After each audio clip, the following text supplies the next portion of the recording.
તબિયત ખરાબ છે. એમને સાજા કરવા આ ટી સ્ટોલને ઊભો કરવો એ મારી સૌથી પહેલી જવાબદારી છે. એવામાં હું અત્યારે તો આ બાબતે વિચાર પણ કેવી રીતે કરી શકું? જો કિંજલ, પ્રેક્ટિકલ બનીને વિચારવાની જરૂર છે. અહીંયા ઘણા બેકાર લોકો છે.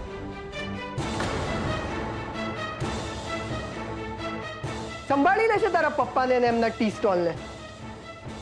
આવી રીતે સંભળાવવાની કોઈ જરૂર નથી સુશાંત. અને આમ પણ કિંજલ સેજલ કરતા નાની છે, તો કિંજલના લગ્ન પહેલા કઈ રીતે થાય? એ બધી વાત મારી બા સાથે થઈ ગઈ છે અને મને બાએ જ કીધું છે કે કિંજલને વહેલી તકે લગ્ન કરીને અમેરિકા લઈ જા. બા તો કહેવાના જ, કારણ કે બા ને કિંજલ ચેલેન્જ આપીને આવી છે કે એ ટી સ્ટોલ ચલાવીને બતાવશે. એટલે બા તો કાંડી મારવાના જ. પણ સુશાંત જીજુ, તમારે તો સમજવું જોઈએ ને. સમજવાની જરૂર તો કિંજલે છે બીજલ. એની મારી સાથે સગાઈ થઈ છે, એટલે એને કોઈ પણ નિર્ણય લેતા પહેલા મને પૂછવું જોઈએ કે નહીં? એમ તો લગ્નનો નિર્ણય લેતા પહેલા તારે મને પૂછવું જોઈતું હતું ને? બોલ, પૂછવું જોઈતું હતું ને? સગાઈના કપડાં પસંદ કરતા પહેલા તારે મને પૂછવું જોઈતું હતું કે મને કયો રંગ ગમે છે ને કયો નહીં. પણ તને રેસ્ટોરન્ટમાં એ સવાલ કરવાનું બરાબર યાદ રહ્યું કે જો ગાડીનો અકસ્માત થયો હોય અને ગાડીમાં તું અને ઉત્કર્ષ હોય તો હું કોને બચાવું? તને એ વિચાર સૌથી પહેલા આવ્યો કે ઉત્કર્ષે મારા ડ્રેસની ચેન બંધ કરી હતી કે દરવાજો પણ? પણ તને એ વિચાર ના આવ્યો કે મારે ચાલુ પ્રસંગે કપડાં બદલવા કેમ આવવું પડ્યું? કારણ કે તે સસ્તા કપડાં ખરીદ્યા સુશાંત, તે. ચલ, એ બધું પણ છોડ, જવા દે. પણ જો તારા પપ્પા આમ માંદા પડ્યા હોય અને હું જીદ કરું કે મારે અમેરિકા જવું છે, 7 દિવસની અંદર લગ્ન કરવા છે, તો શું તે આ વાત કબૂલી હોત? બોલ, કબૂલી હોત? નહીં ને? તો હું હાથ કેવી રીતે પાડી શકું? કારણ કે તું છોકરી છે અને મારી તારી સાથે સગાઈ થઈ છે, એટલે તારી ફરજ છે કે તું મારી વાત માને. ખોટી વાત. કાયદાના કોઈ પુસ્તકમાં આવો કોઈ નિયમ નથી. અરે, જે મા બાપે મને 20 વર્ષ મોટી કરી હોય, લોહી પાણી એક કરીને મને લાયક બનાવી હોય, એ મા બાપને હું આમ રજળતા છોડીને તારી સાથે અમેરિકા આવું? કેમ કે મેં તારી સાથે સગાઈ કરી છે? તો સોરી, પણ હું આવી કોઈ વાત નથી માનતી. તો ના માન. અને જો તને તારા મા બાપનું આટલું જ પેટમાં બળતું હોય ને, તો શું કામ કરી મારી સાથે સગાઈ?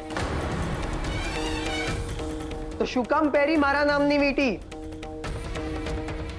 મને પહેરાવવામાં આવી છે, અને એ પણ જબરદસ્તીથી. તે જ્યારે કોઈ ન હતું, અને એ મારી ભૂલ થઈ ગઈ. પણ એટલું મોડું એ નથી થઈ ગયું કે હું મારી ભૂલને સુધારી ના શકું. એટલે તું કહેવા શું માંગે છે? એ જ કે જો તું વીટીના નામ પર મને ધમકાવવા માંગતો હોય કે મારે તારી સાથે અમેરિકા આવવું પડશે, 7 દિવસની અંદર કોર્ટ મેરેજ કરવા પડશે ને દુકાનનો ગલ્લો છોડવો પડશે, તો મને તારો આવો કોઈ નિર્ણય મંજૂર નથી. તું આ બહુ મોટી ભૂલ કરી રહી છે કિંજલ. અરે સેજલને જો, એ કહે છે ગલ્લો સાચવશે. નહીં ને, એ એની લાઈફમાં સેટ છે, તો પછી તું શું કામ હોળીનું નારિયેળ બની રહી છે? જો, હું તને છેલ્લો ચાન્સ આપું છું. હા પાડી દે, નહીં તો શું? નહીં તો શું સુશાંત? સગાઈ તોડી નાખીશ એમ જ ને? તો મને પણ આજે તને કહી જ દેવા દે કે તારી આ વીટી છે ને, એ મારી આંગળીમાં ઓછી ને મારા રૂમના ટેબલ પર વધારે પડી હોય છે. એમ? જો આટલી નડતી હોય મારી વીટી, તો કાઢી નાખ ને. મને પણ તારી સાથે સગાઈ ટકાવી રાખવામાં કોઈ રસ નથી. પોક જાહેર કરું છું આ સગાઈ.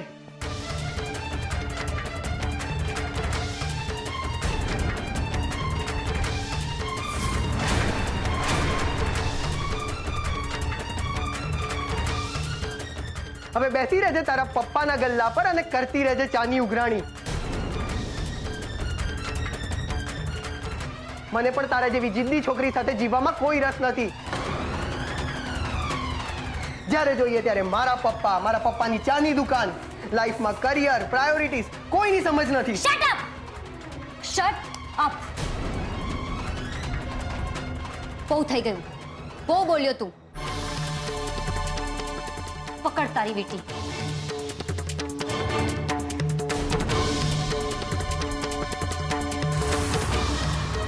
ને ચાલતો થઈ જા અહીંયાથી. શું કહ્યું તે? એ જ કે તારા વિઝા ક્લિયર થઈ ગયા છે ને, તો તારે ઘેર જઈને પેકિંગ નથી કરવું? કરવું છે, પણ એક વાત યાદ રાખજે મિસ કિંજલ ભટ્ટ, આ ટી સ્ટોલ પરથી તારું બેકઅપ ના કરાવી દીધું ને, તો મારું નામ પણ સુશાંત ત્રિવેદી નહીં. હવે જોઉં છું સગાઈ તૂટ્યાની ખબર સાંભળીને શું કહે છે તારા પપ્પા.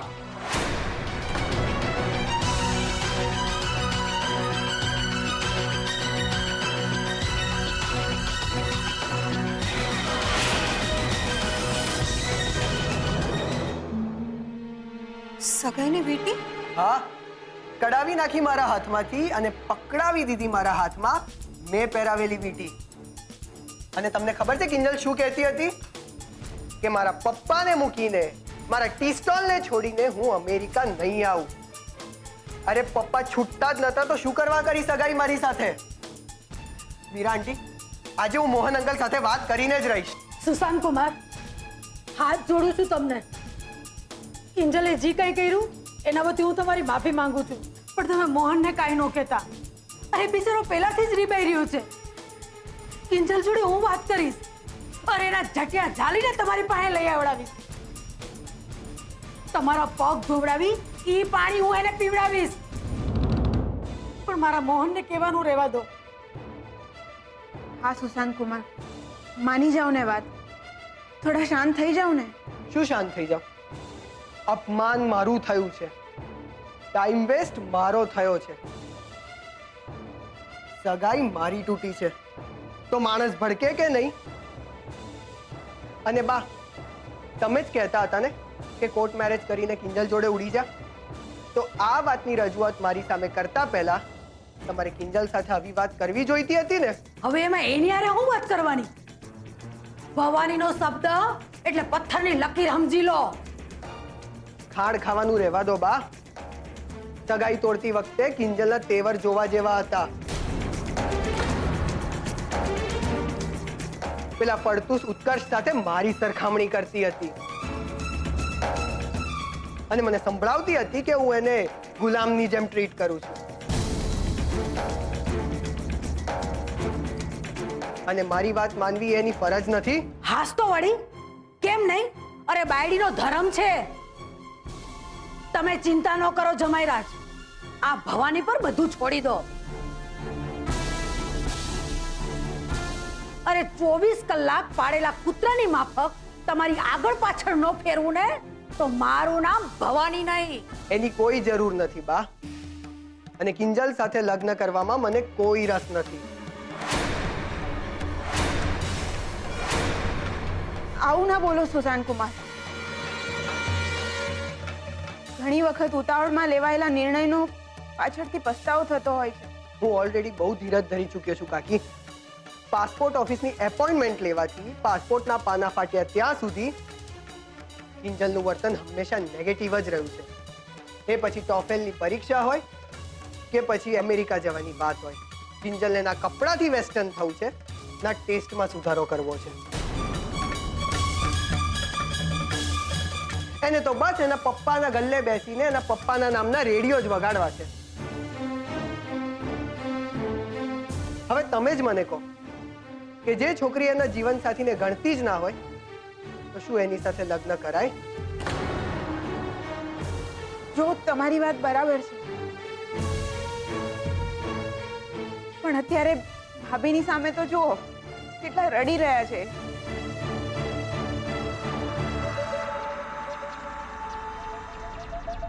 એ એટલે રડી રહ્યા છે કારણ કે એ એમની દીકરીને બરાબર રીતે ઓળખે છે.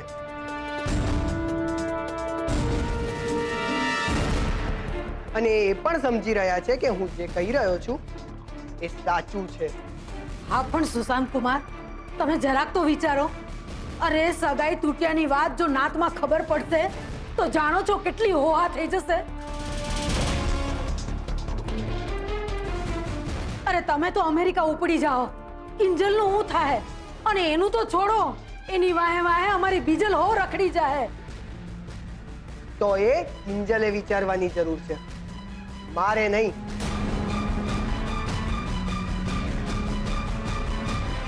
સુશાંત કુમાર, અરે મારી વાત તો આપણો જમાઈ રાજા.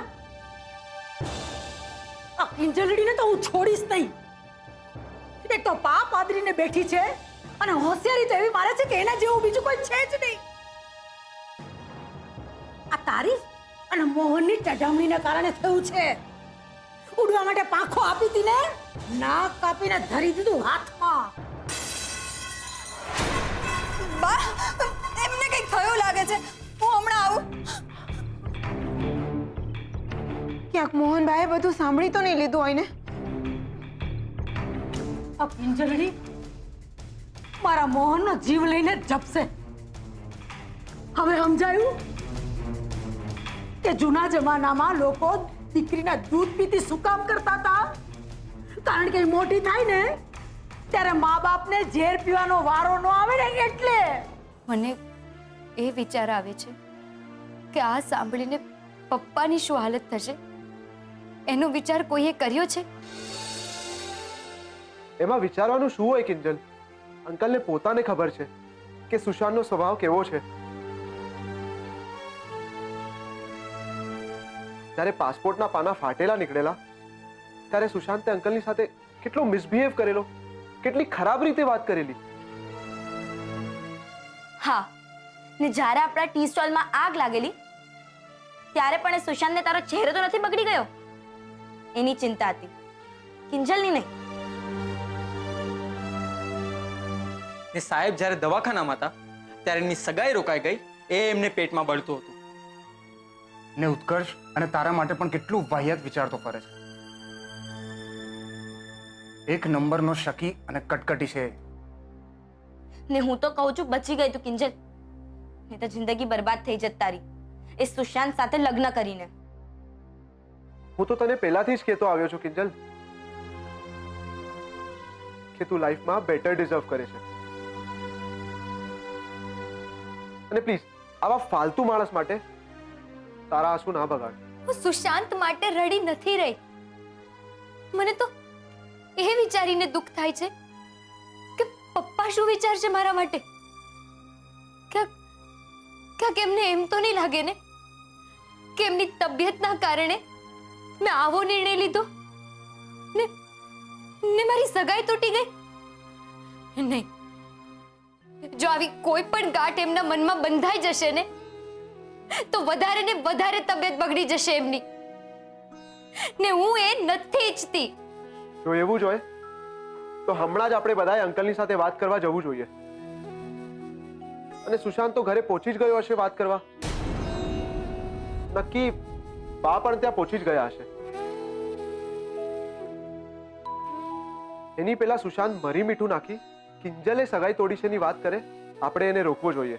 નહીં ઉત્કર્ષ, મને નથી લાગતું કે તારે કે મારે ત્યાં જવું જોઈએ. કેમ? કિંજલને આપણા સપોર્ટની જરૂર છે.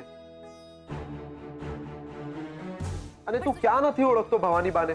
એટલે જ કહું છું, ભવાની બા ત્યાં એટલો મોટો ભવાડો કરી નાખશે કે મોહન અંકલની તબિયત વધુ બગડી જશે. નહીં, આજે એવું કંઈ જ નહીં થાય.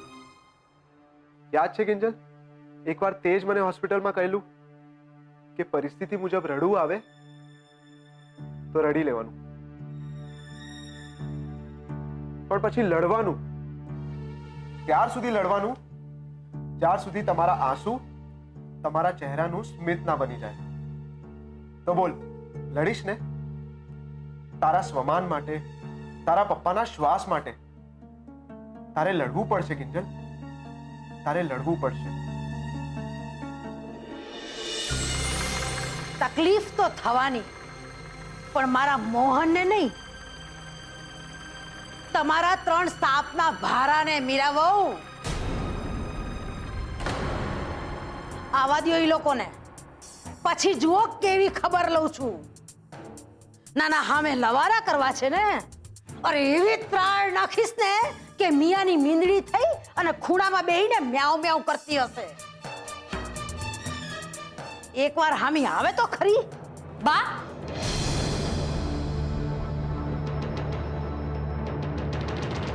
અમે અહીંયા જ છીએ. બોલો, શું કેવું છે તમારે અમને? તારી એટલી હિંમત કે તે સુશાંત કુમાર હારે સગાઈ તોડી નાખી. બા, સગાઈ મેં નહીં, સુશાંતે તોડી છે.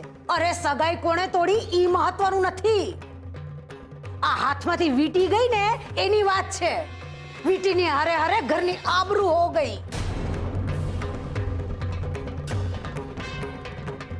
અરે મૂર્ખી, તારે અમેરિકા નહોતું જાવું તો પછી લગ્ન કરવા હા હું કરવા પાડી. બા, મેં અમેરિકા જવા માટે ના નહોતી પાડી, પણ સુશાંત એમ કે 7 દિવસની અંદર લગ્ન કરીને તું મારી સાથે અમેરિકા ચાલ. તો હું હા કેવી રીતે પાડી શકું? મારે ઘરનો, પપ્પાનો વિચાર કરવાનો કે નહીં? હા, ઘરનો અને પપ્પાનો વિચાર તો કરવો જ પડે ને. તે બાઈ, અમે બધા અહીંયા મરી ગયા છીએ.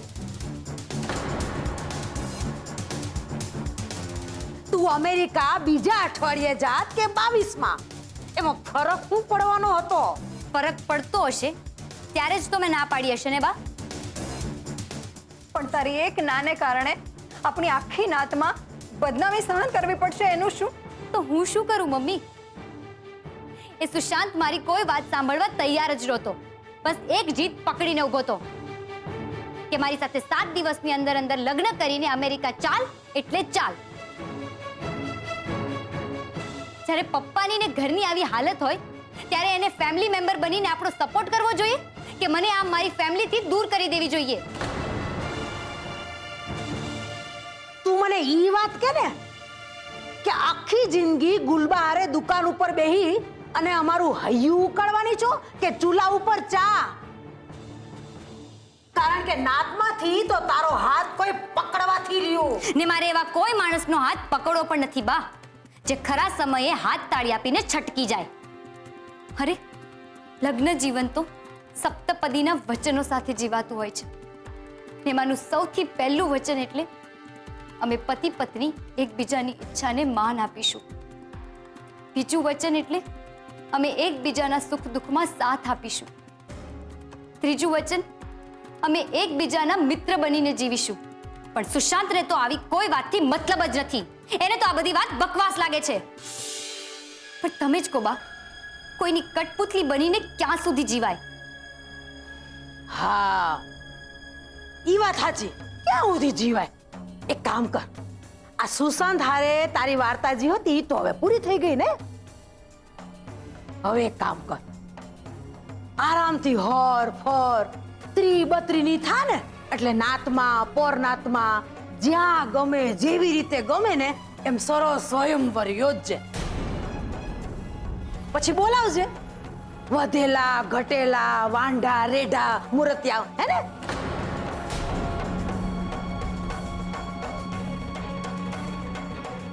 બાકી મારા તરફથી તો કોઈ અપેક્ષા રાખતા જ નહીં.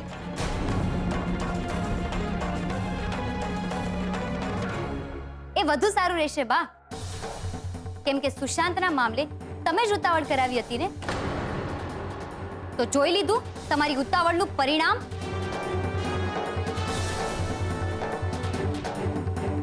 ને ભીમજી અદાની ભાષામાં કહું તો દૂધના દાજેલા છાસ પણ ફૂંકીને પીવે, એટલે તમે તો રહેવા જ દેજો. ને આમ પણ તમે પપ્પાને કહેલું જ ને કે હવે જે પણ કાંઈ થાય એના માટે અમારો પરિવાર જવાબદાર રહેશે. અમારો, તમારો નહીં. એટલે અમે જોઈ લઈશું. એમ તો હવે તમે તમારું ફોડી જ લેજો. આ લે સરોજો, હવે અહીંયા ઊભા રહેવામાં કોઈ માલ નથી. આવા લોકોને તો ભીમજી દાંત પહોંચશે.